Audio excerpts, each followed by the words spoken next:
Hello, my name is Scott Douglas with MarineMax Wrightsville Beach, and today we're going to take a look at the 2019 27 Vantage Boston Whaler.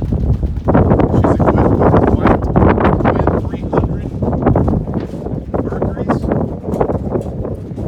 Notice she has a freshwater sprayer built in on the transom.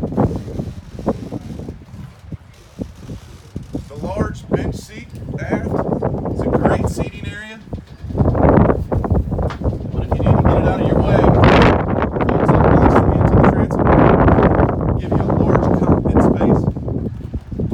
On the starboard side, we have the Corian countertop, refrigerator, and grill built in.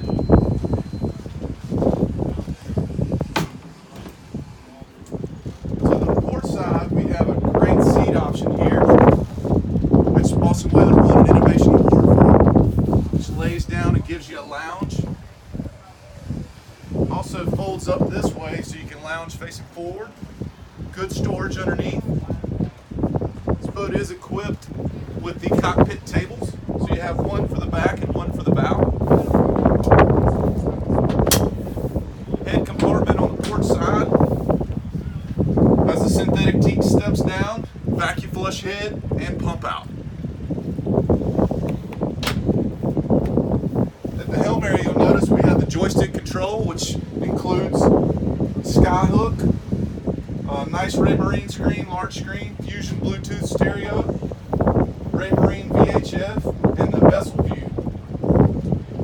Stainless steel windshield. This boat is also equipped with the weather curtain set. Moving forward, we have a great seating area here. You can also put the cockpit table here, and you also have the windlass option on this boat with a freshwater sprayer in the bow. This boat is also equipped with custom snap-on covers. And if you'd like to see this boat in person, we can be reached at 910-256-8100